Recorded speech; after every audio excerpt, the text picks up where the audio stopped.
Am ერთი მესიჯით ცნობილი ბრენდების ფალსიფიცირებული ანალოგების საქმე კიდევ უფრო სკანდალური გახდა. Ტევპირველმა მოიპოვა გიორგი კანდელაკის მიმოწერები, რომელიც საქმეში დევს. მესიჯებით რჩება განცდა, გორში ჩამოსასხმელი ფალსიფიცირებული შოტლანდიური ალკოჰოლური სასმელები არა მხოლოდ საქართველოში იყიდებოდა, არამედ გასაყიდად რუსეთშიც გაგონდათ.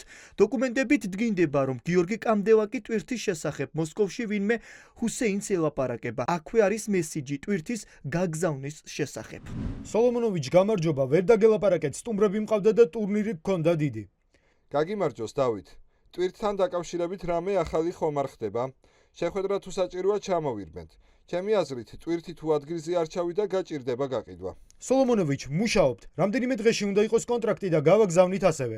კანდელაკის ტელეფონში ნაპოვნია მიმოწერები ქართული ოცნების დეპუტატთან ბორის გოგიჩაიშვილთან, სადაც ფალსიფიცირებული სასმელების რეალიზაციის შესახებ არის საუბარი. აი ფაქტი, ერთი ბოთლი შოტლანდიური ვისკი, ჩივას რეგალი $13 იყიდებოდა. შეკვეთის რაოდენობა კი 11,000 ბოთლი იყო. ტევპირველს ხელში ჩაუვარდა საგამოძიებო მოქმედებების ამსახველი დოკუმენტი. გამომძიებლები წერენ, რომ მიმოწერა კანდელაკის ტელეფონიდან ამოიღეს, თუმცა კანდელაკმა ხელი დოკუმენტს არ მოაწერა. გიორგი კანდელაკი დაესწრო და მონაწილეობა მიიღო საგამოძიებო მოქმედება ინფორმაციის გამოთხოვაში. თუმცა, გარკვეული მიზეზებით უარი განაცხადა ხელის მოწერაზე. მას შემდეგ, რაც პირველებმა საქმის მასალები მოიპოვა, კიდევ უფრო დიდი სკანდალი გასკდა. ირკვევა, რომ ფალსიფიცირებული პროდუქცია რუსეთში გადიოდა, ტრაილერებითა და საბაჟოს გავლით.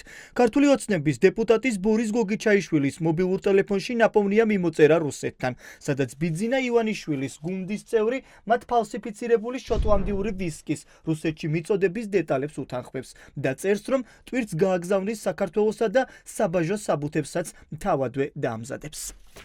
ირინა გამარჯობა, გაცნობებთ ჩივასის ვისკის ორ მანქანაზე მარკა მივიღეთ 30,000 ცალის ოდენობით, როგორც რუშანმა დაასახელა. გადაზიდვის დოკუმენტების მაკეტები ალექსანდრეს გაეგზავნა. როგორც კი საქონელი გაემგზავრება საქართველოდან რუსეთის ფედერაციაში, მარკას მივაწვით საბაჟოზე. ახლა ჩდება კითხვა, მფარველების გარეშე საბაჟოზე და სხვა ძალოვან უწყებებში როგორ მუშაობდა შავი ბიზნესი, რომლის ბრუნვაც მილიონობით $. იყო. ამ მტკიცებულებების მიუხედავად, ადვოკატები ამბობენ, რომ ყველა დაკავებული უდანაშაულოა. ჩემი დაცვის ქვეშ მყოფი ბრალს არ აღიარებს, საერთოდ გამორიცხავს შეხებასაც კი იმ ჯგუფთან, რომელთანაც ერთად გადის ფაქტობრივად ამ საქმეში, ხოლო ტელევიზორით და სახელი და გვარით თუ იცნობს ამ პიროვნებას და ისიც არ არა, ყველას არა, რა თქმა უნდა. ამ საწარმოსთან დაკავშირებით ინფორმაცია არასდროს ნამყოფი არ არის. არანაირი და ჩვენც ველოდებით ამიტომ მასალებს საინტერესოა როგორ უნდა დაგვიდასრულოს ბრალდება მან გამოშვება, ან შენახვა, ან გადაზიდვა, ან რეალიზაცია, როდესაც ბუნებაში არ არსებობს მსგავსი ფაქტი. არათუ ამ მიწის ნაკვეთთან, ამ ქარხანასთან, ან დასახელებულად ბრალში დასახელებულ კომპანიებთან არანაირი სახის კავშირი არ გააჩნია. საქმის მასალებით, რომელიც ხელში პირველებს ჩაუვარდა, დგინდება, რომ სისტემა ისე იყო აწყობილი, რომ შავი ბიზნესის მფარველებს არ ეშინოდათ არც კონტროლის და არც სამართალდამცველების. მიმოწერები ფალსიფიცირებული პროდუქციის ჩამოსხმის შესახებ, რომელიც გიორგი კანდელაკის ტელეფონში იპოვეს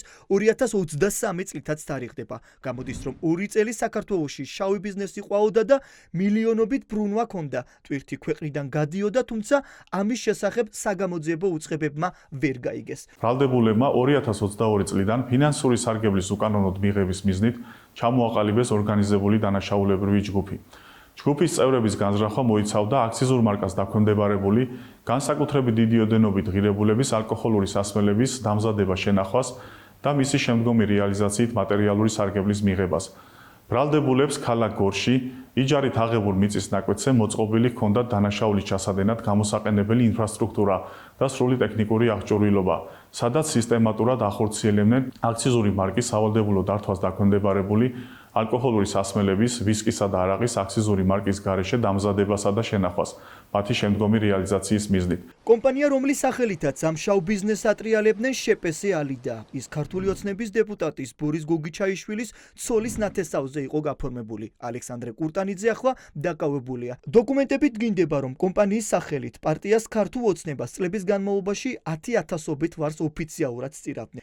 ახლა ჩდება კითხვა, ვის უხდიდა შავი ბიზნესიდან წილს, შავი ფულის სახით, რომ მათ არავინ შეხებოდა. ესეც გარკვეულწილად თამაშია იმისა, რომ მოსახლეობას დააჯერონ თითქოს ებრძვიან კორუფციას, თითქოს და სამაგალითოდ სჭიან იმ ადამიანებს, ვისაც 13 წლის განმავლობაში მფარველობდნენ.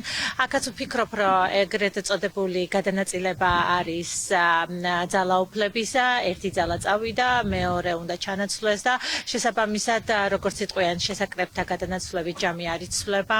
ამიტომ ვფიქრობ, რომ ეს ხელისუფლება, რუსული ხელისუფლება რაც შეიძლება მალე უნდა გავისტუმროთ.